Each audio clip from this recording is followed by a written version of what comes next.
here at Action Coach in Birmingham. I do hope you're keeping safe and well. It's great to be back with you. And those who are regular listeners to us will know that Wednesdays we've tweaked slightly. So we're not doing educational starts. We're hoping it's going to be educational, but it's not educational as such. It's more about listening and learning from fellow business owners in the Birmingham area. And I've been joined today by Claire Lawton from Acorn Support. Claire, it's great to have you with us today. Hi, thank you very much for inviting me. I'm not sure how much we'll learn from me today, but it's good to be on again. Thank you, Stephen. No, it's great. And I know last time, Claire, we talked a lot about vaccine, didn't we? And that has rolled out hugely, and there's great progress there. But what I realised, Claire, a BFO, as I call them, a blinding flash of the obvious with yourself, is we've never really had that chat to talk about, your business journey. And we've been doing that with a number of our guests, just to learn about, what their business has been like both during the last 12 months, but also before that, what inspired you to set up Acorn Support in the first place, and so we can learn from each other. So I guess, Claire, I mean, my first question is, how long has Acorn been running, or have you had the business? We're into our 12th year. So the 9th of July 2009, I had this mad idea to set up a business, and an Acorn was born at that point. And what have you been doing before that, Claire? I'm a career HR consultant. You just left school, I should think. But no, 32 years I've been doing this. 32 years of credibility. 32 years of being a HR consultant. Wow. So I cut my teeth with MEB, Midlands Electricity Board, as it was way back when, which was amazing. I got to work with some very fantastic colleagues who occasionally still sit on my shoulder. What would Ted Thorne do in this situation? And yeah, that was fantastic to really cut my teeth into the role of being a HR consultant. Then went to a software company, and then had this mad idea that I would set up Acorn.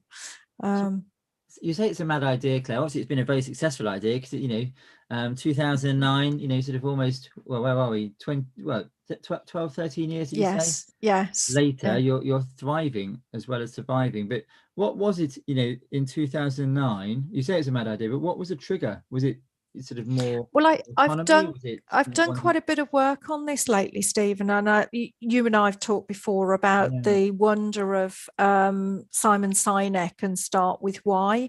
Absolutely. And how fantastic that book is. I've listened and read the book several times over. So I've just bought his new one, Claire. Another one I haven't read was Leaders Eat Last. I'm looking forward to digging into that next. Yeah, I haven't got that one yet. I've got a pile of ones that I need to work through. So what I have been able to do, and I've done it this year since we've been in the lockdown situation, is I've gone back to realise why. And it takes me back to my childhood when I was working with my mom and my stepdad, and they set up centres for people with learning disabilities and worked with them through the engagement they had with their participants, with the individuals who came to the centre. And so go back to the 70s, and there were quite a lot of labels attached to individuals who may have certain medical conditions. Their whole remit was about ensuring that each individual shone, that they were enabled to be the human beings that they are and to be the adults that they are. Historically, a lot of people would kind of keep them in a bubble of a certain age. But these are adults. These are people who are experiencing medical conditions that may have limitations on their development in a way that's different to others who don't experience those things. But I could see that their remit was to break through these barriers that had been put in place by society and to allow people to shine. And that inspired me. And, my mom and stepdad are wonderful, inspirational people, and I've got a lot to thank them for. And they've probably got a lot to have a go at me at over the years, but they've taken that inspiration. But I chose not to go down the social care route. I've taken that into the HR world. And as we were saying just before we came on live, with MEB, where I cut my teeth there, and then working with another company, QAD, where I had a fantastic international role with them over sort of 10 years with them. But I've wanted to go back to having that ability to shine the light for the individuals in a business and the business itself and the business owners themselves. And I do that through the work that we do in Acorn.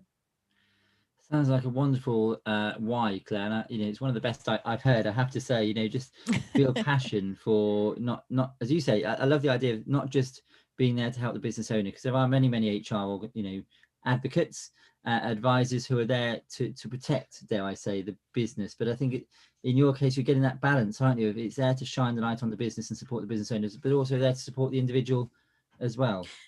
Absolutely. I mean, quite often we find through our work that somebody may have had something go on in their lives that step it back. If you've got somebody who's worked with a business and things have been going great and then suddenly something changes, well, why? Why has that change come about? Has the business changed so it no longer suits them, or has something changed in their personal life that has had that adaptation to change their behavior, to change their input to the business? Now, it may be that they've outgrown each other, and that is fine. That's absolutely fine. It doesn't make that person a particularly bad person. It just means that they're not suited to each other anymore. So if we can have that view and we can enable people to move into roles that are right for them, everybody wins. So going back to the 9th of July 2009, Claire, day one of Acorn support. Can you remember what the feelings were going through your mind, what it was like? And Oh, God, yeah. Can I do this? There was a feeling of, oh, my God, I am not an arrogant person, but I'm going out there and saying that I can help all these businesses. And who am I to be arrogant to want to think that? And suddenly you kind of go from having a plethora of fantastic colleagues who can sort out your phone system for you, can sort out your mobile phone, know what to do with your IT kit. Marketing. What is marketing? This dark art that suddenly I have to be all these things within a business because it was me on my own. But I knew, so at the time in the double dip recession that we had in 2009, there were friends and colleagues who were having that feeling. It's all of the employment relationship is stacked up against the employer, and the employee can do whatever they wish. And that was that kind of this overriding feeling in the recession that businesses couldn't manage difficult situations because the protection's all there for the employee. And that wasn't the case. And it kind of sparked me into having that support to say, well, as long as you've been a good employer, as long as you have given the fair opportunities and an individual is still not delivering, then yes, you can deal with the situation, but we deal with it with respect. We deal with it with empathy for both sides, but we make sure that we deal with it. So yeah, a lot of trepidation, but sort of, jump in at the deep end, hold my nose and hope I floated.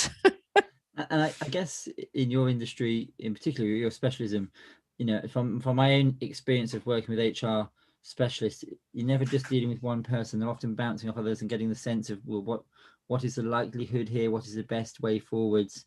It's never cut and dry, is it? And I guess that must be one of the challenges as you started your business out, just being on your own. Yeah, and absolutely. I mean, nothing is cut and dry. I had a conversation with a client only yesterday saying, what we have to be doing here is looking at the balance of probabilities and what is the right thing for us to be doing. And that particular situation, I've got so many variables and so many people go, but I want to do this, and but I want to do that, and just trying to work out the spaghetti. my stepdad is a neuropsychologist, and he's described as a real master of the brain, and he knows how you can have a ball of spaghetti and how each bit intertwines. Well, I also see some of the work that we do in our business is looking at the bowl of spaghetti all mingled up together and knowing how to work that one piece into what's needed for the organization, or to allow them free to move on.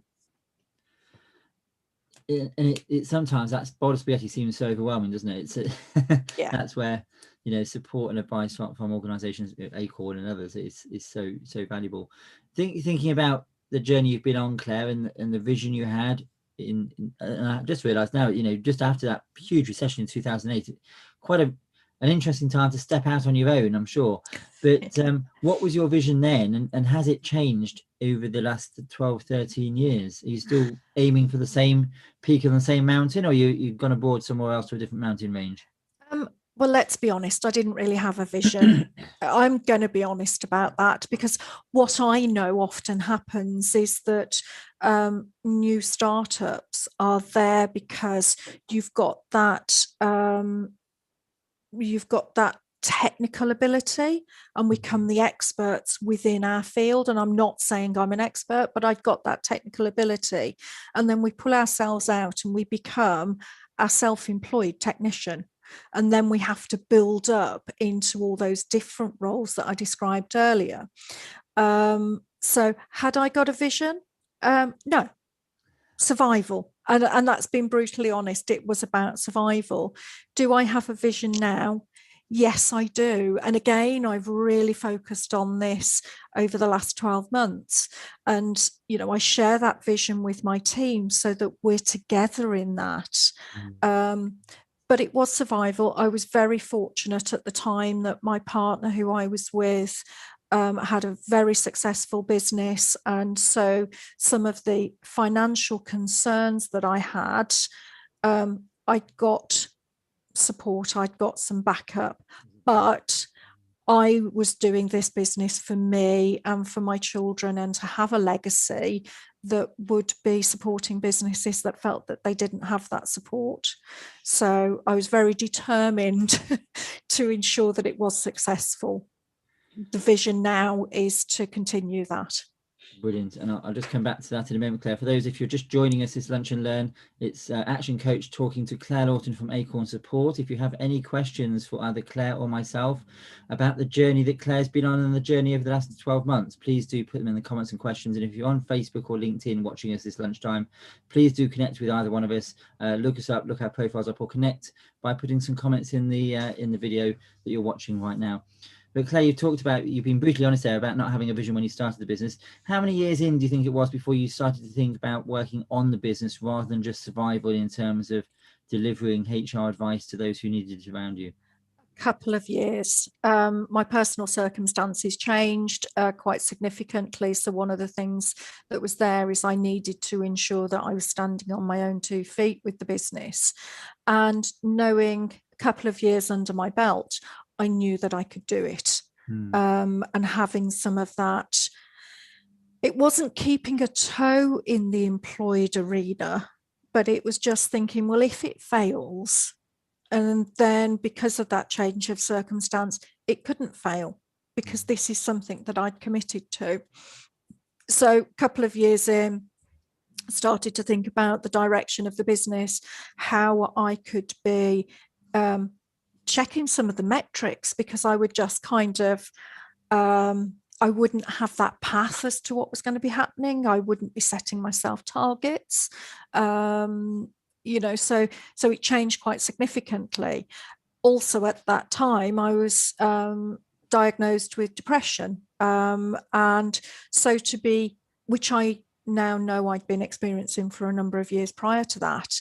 So a lot of the work of managing my depression was also actually about setting some of those goals and recognizing that I was successful in my career and with Acorn.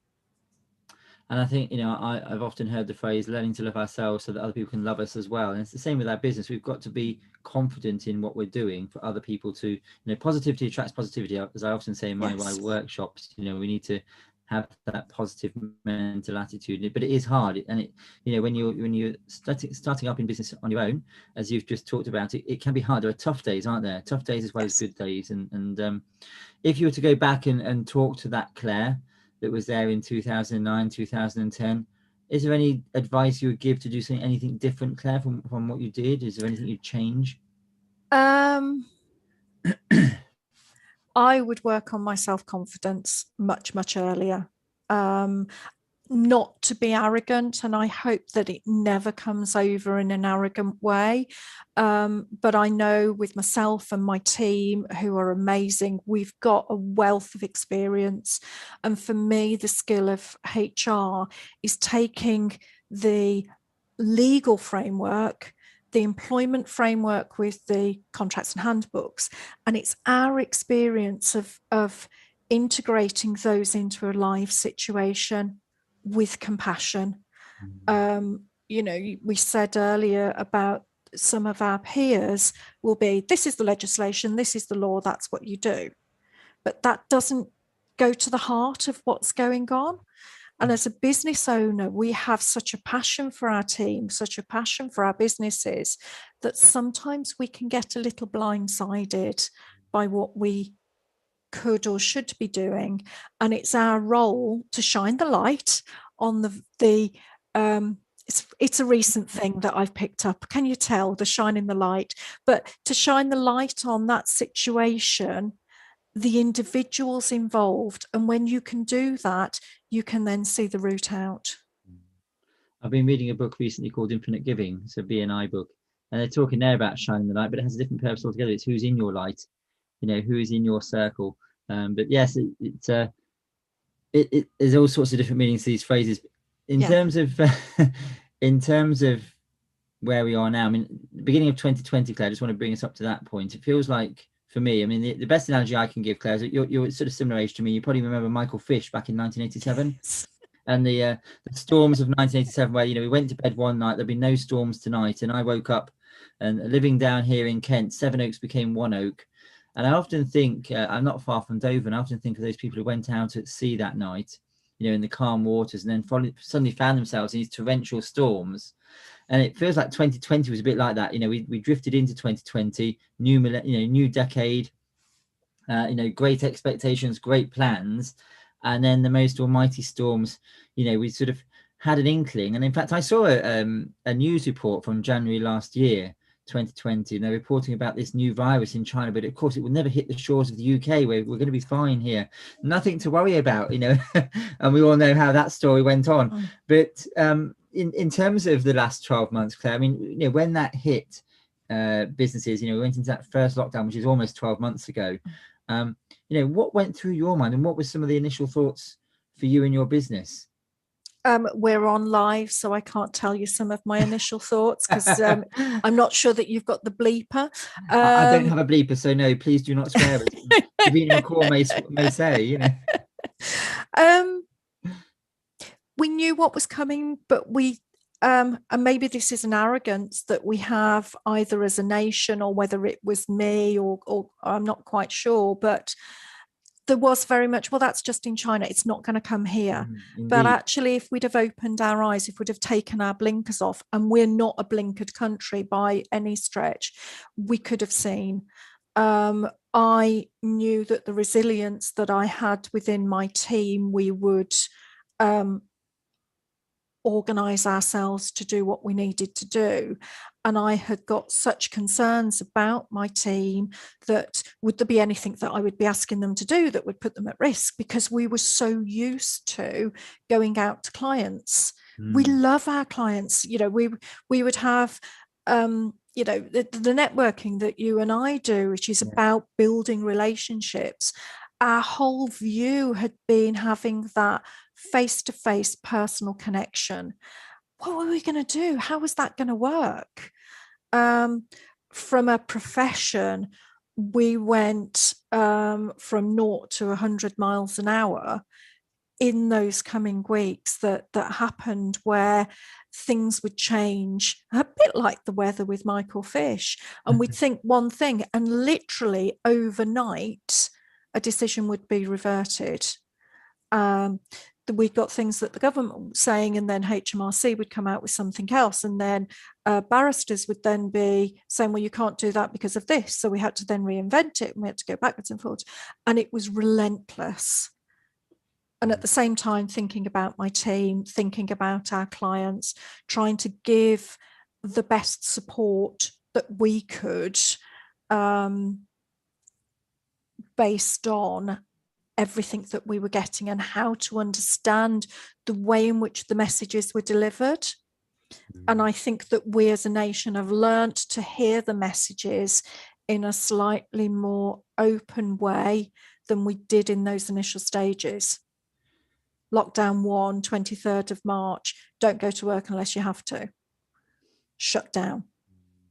Yes, I remember that day so quickly, so vividly. I was personally driving up, as you know, Claire, I live down here in Kent, and I was driving up the M6 to go into the office, and heard those words, and within 24 hours had returned back home, and like you, we in our business, we're very much a face-to-face, or we were a face-to-face, I still think we are a face-to-face business.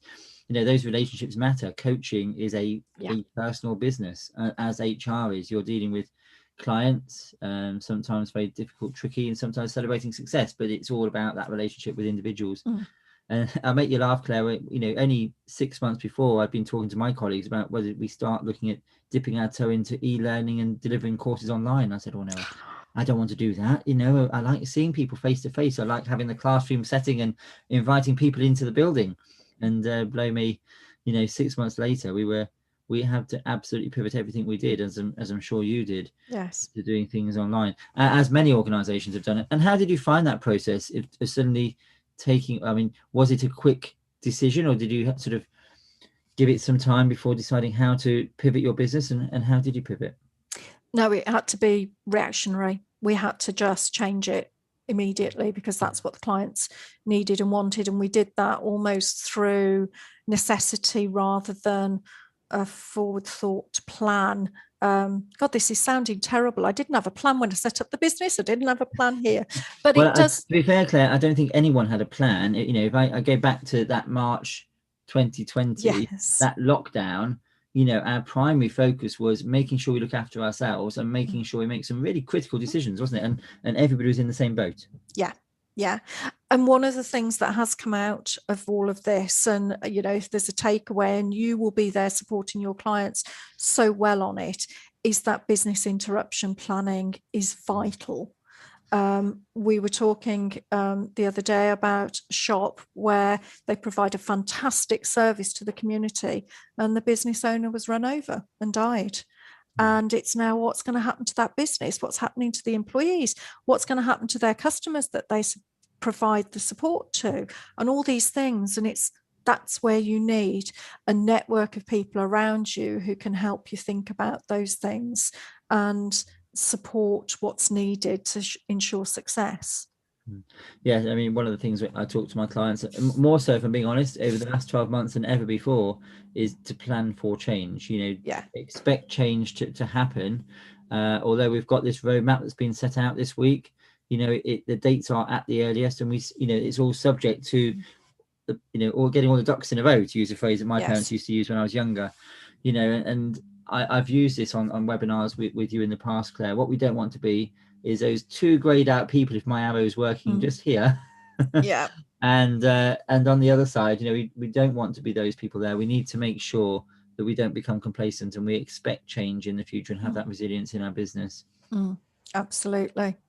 Yeah, and it would be nice to be able to lie back like that, but that's not the way that business works or life works. No, and I think there's this whole debate about summer holidays, isn't there? People are looking forward to. I heard in the news today, bookings have gone up X percentage, but we still need to be cautious, don't we? And we need to expect it still to be a slightly bumpy road. We're not out of the woods yet, although we've made fantastic progress.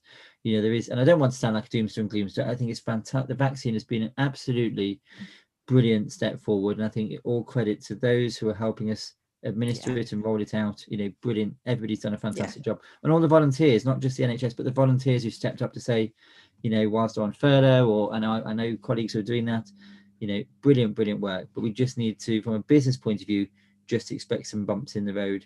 But also I think it's a great useful time, as we're doing today, Claire, is to look back and think, well, what have been the opportunities that this has presented to me in my business that perhaps I wouldn't have considered, as you and I are just saying, working online, talking online today, that I perhaps wouldn't have considered had COVID not come along. It feels like for some of us, and some of my clients in particular, myself included at times, we've been dragged forward a whole decade in terms of how we operate our business. Oh God, yeah, haven't we just? I mean, Zoom, I was on a meeting this morning and we were talking about the technology changes that we've had in the last 12 months, and Zoom I was using little, but they have revolutionized the connectivity that we have, as have Microsoft Teams, in the way that they keep teams together. And of course, there are other platforms that can be used. This is not a promotion for either of them. But it has enabled us to think differently and faster. Yeah, and I think it's not just a technological shift, is it? It's the mindset shift. Yeah, it's for many organizations. I mean, I go back to my many years in public sector, and working from home was the no. It was the frowned upon approach to work. You need to be in the office, you need to have office presence, and I do understand that side of it, but I think my personal opinion, Claire, you may have I'd love to hear yours, is that forevermore there's going to be this much more hybrid, flexible approach to how we operate our businesses going forwards. There will be, and there is a need for that adjusted thinking. There are still, in my experience, a lot of businesses who haven't built up the trust with their employees and may well think, well, if I can't see you, you're clearly not working. However, you can be tapping away on a keyboard doing something and they can't see what you're doing, which we've experienced in disciplinaries before. But it's establishing that trust and establishing what the outcomes are for a role rather than the input. So an input could be 9 to 5, half an hour for lunch, and you're allowed 2 toilet breaks in between. Whereas if you're then talking about an output in terms of a set of results, or an output in terms of development of a new program or a new product line, and you've got the parameters around what your expectations are, does it matter if that's delivered 9 to 5? Because if we look at how our individual minds work, we have different points during the day where we are better at admin tasks. Then generally in an afternoon, our creative thinking comes into its own. So if I'm going to be developing a piece of work, actually sort of 3 o'clock onwards is a good time for me. Also, first thing in the morning. So I could get up at 5 o'clock and do a piece of work, because that's when I know I can be sharper. But understanding how that pattern works is really important. Absolutely. As long as that 5 o'clock doesn't include a call to me, Claire, you're absolutely fine to crack on. I wondered why you hadn't answered. My do not disturb on my phone is active at 5 o'clock, I can assure you. And actually that's a good thing, because there are times when we don't want to be disturbed. Yes. So work those out and use the technology in a way to say, do you know what, I'm focusing on this. Because what the immediacy that we have expected over the last year, and we got it in our minds anyway, but I think that immediacy has gone up tenfold, because the expectation is everybody is sat in front of a computer. If you're on a Zoom, you're sat in front of a computer and you can see the emails, you can see all your messages are coming through. And that is a pressure that we need to address and resolve in some way. Yes, and I can completely agree with that. Myself included, but clients I'm working with and colleagues, there is an expectation, not an expectation, but we, talking on a very personal level, struggle sometimes to actually get out of the house, because I think we are working in front of a screen. We're not getting up, wandering around, talking to colleagues. And if you think of it in the old work setting, many of us would have had that congregation at the water cooler or the coffee machine, perhaps gone out and bought lunch, or gone and sat and had your pat lunch somewhere in the staff room. That just isn't happening for many people. So it is about that self-discipline, is it, of making sure we have those breaks. Yes. Yeah. In terms of sort of promoting your business and communication, marketing, Claire, is there anything you've done differently over the last 12 months that you think actually that's really worked? I wouldn't have tried it before, but it's really worked. I'm going to keep that going forwards? So early on, I was doing quite a few snippet videos to try and keep up to date with colleagues and contacts on the changes that we got in the employment arena. And they worked really well. And then things got a bit easier and I stopped. So actually, that really does need to be picking up again. But yeah, just kind of trying to change and have that different connection and promoting the business in a way that says we can support clients the length and breadth of the country, because we've demonstrated we don't actually have to be there. One of the things that we are really keen on, and I think that it does make a difference in the way that we deliver our support and advice, is that we will be coaching our clients in how to recognize things sooner and how to respond differently to get the right outcomes. And that traditionally has been easier when you're sitting with somebody in a hearing, but we can do that differently, and we've adapted those skills to do so. And do you find that the types of cases that you're supporting have changed over the last 12 months? I'm just thinking if mental health, for example, has become so, I say high profile is the wrong word, but it's raised its awareness for all of us, or we've all raised our awareness to watch out and look for mental health. Is that something, are the types of work and support you're giving to businesses changed over the last 12 months? Yes, it has. And as you say, mental health has picked up significantly.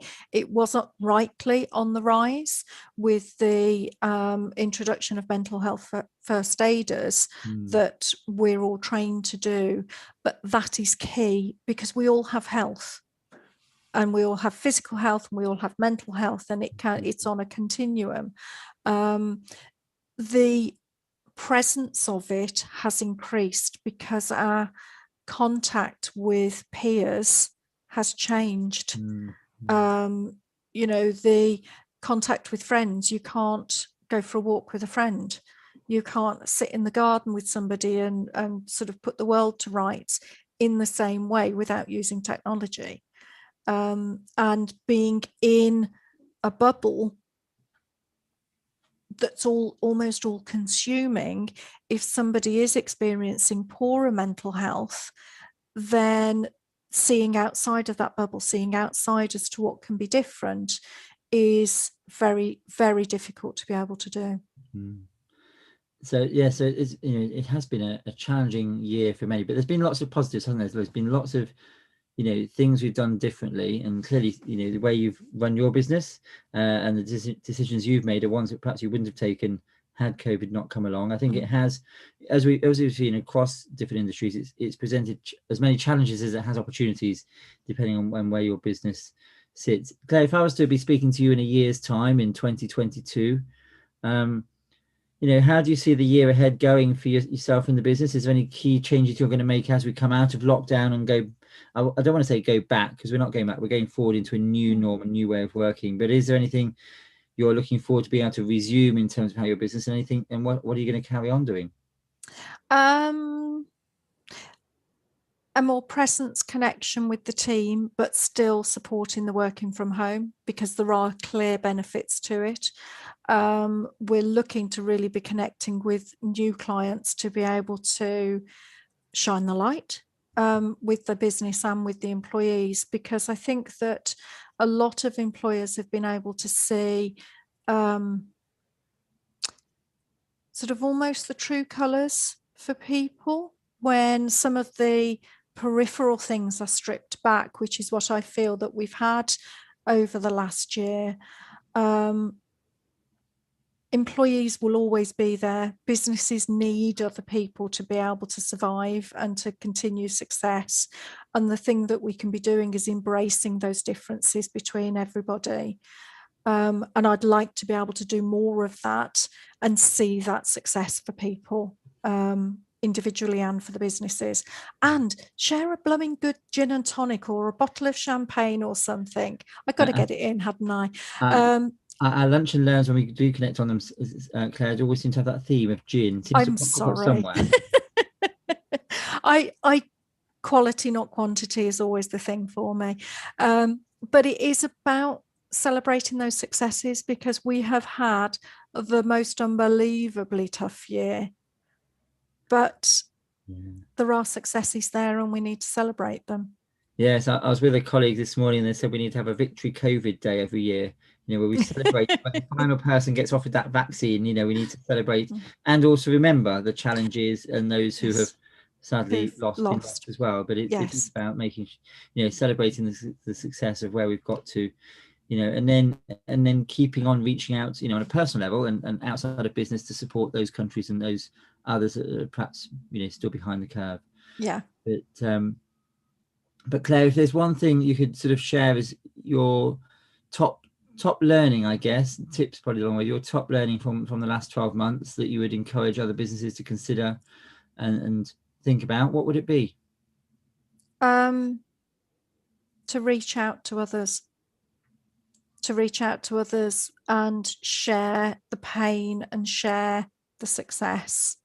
I have been supported by some absolutely amazing people, some of the unsung heroes, and without them, I'm not sure where we would be. Don't want to think about that really, but reaching out and sharing those experiences with friends, colleagues, peers is essential, and to embrace the good things in life, the simple things, because I think that we may well have taken so much for granted a year ago that we can see the benefit of everything. Yeah, it's interesting you share that as your one learning, your key learning. There's two things that go through my mind. One is there's so many clients and contacts I have in Birmingham that really have reset their values and their, as you have done and as I have done, we really dug deep to think about what is my why. What is my vision? Where do I want to be? What do I want to get out of life and out of my business? And really had that opportunity to reconnect with their vision and their values. And I think the other thing I just take from what you said, Claire, is the importance as business owners. You've talked a lot this lunchtime about how you've supported clients, colleagues, and shone a light not just on the business owner, but on the teams as well. But as a business owner, it can be very lonely. Yes. And it is about making sure we're there to support and, look out for each other as business owners, which is what I love about these lunch and learns, that we're here targeting and supporting business owners. If you need support, if you have challenges, whether it's HR, whether it's any aspect of your business, or whether you just want another business owner to talk to, pick up the phone. We are here. There are many, many networks, business networks and individuals who are there just to support you, because Tiger Woods, he's been in the news this morning and thankfully he's had a near miss. I wish him a speedy recovery, but he says those well-known words: no matter how tough you think you are, you can't do it on your own. We need to make sure we have the right support networks around us as business owners. It's been important this year, and hopefully it's been recognized by many business owners that support network around them is so important, and not to try and struggle on every day, in that silo. Yeah, totally agree. That seems like a not too pessimistic, but a sensible place to draw things to an end. But Claire, whilst you're here, just as a reminder, just partly because you're here, just remind us what you do and how you can support business owners right now if they are either needing that support or they've got challenging HR, or indeed they're thinking about, and when we might have you back to talk, we will have you back to talk again, but I'm sure as we reopen businesses, but what do people need to be thinking about right now, and how can you support them in terms of the next, as I'm saying, the next golden 7 weeks to reopen this in the business world? Work out what's mithering them. Mithering in terms of how do we develop, how do we solve these issues, where can I go to that support? If there are things that are sort of in the back of your mind that are just niggling, identify them and voice them, because once you voice them, they become much easier. If that relates to how to retain the team, the employment market will be opening up much more fluidly again soon. If you're worried about retaining some key people, then talk to us. Let's find out what your concerns are. Are they valid, or is that just that little voice in the back of your head? And talk to the individuals and know how we can be sharing the future. Conversely, if you've got any issues that are giving you a headache that you're not sure how to address, flag them up, talk about them, because as soon as you talk about them, they become easier. And there's always a way out of every situation. Yes, absolutely there is. It might not always be the way you think it's going to be, but there is a way forward, and it's about getting the right support, the right advice, and the right guidance. And Claire, I hope we can invite you back in the coming weeks. I say, we've, in my view, 7 golden weeks to make sure that we all have the right clarity, the right energy, the right motivation, the right mindset, as we reopen industry across this country. And it's a great position to be in. You know, it's something we need to be celebrating, but also making the most of. And so if you are thinking about, you know, how do I bring colleagues and my team back? How do I bring and realign my team? You know, we'd love to have a conversation, either Claire or myself, thinking about how you're going to bring that team together in a new way of working going forwards, and to adjust to a new way of living our lives in 2021. And just on that, I just want to take this opportunity to say, if you are, you know, wanting to think about how you can make the most of that, there's nothing better than having a 30 or a 90-day business plan through our 30X program. So that's 30 years of business advice, 30 videos, but most importantly, a 13-week plan, which will take you right through the next 7 weeks about how you're going to reopen your business, or how you're going to make sure you're in the best place if you are still trading right now. And hopefully many people are, if you are trading, but how can you take things up a notch? How can you make the most of this opportunity to put your business back in the front, in the winning lane of the race over the next 7 weeks? So if you're interested in doing that, £30 a week, no contract, group coaching, 90-day planning session, and 30 videos to help you on your way. We'd love to have that conversation with you.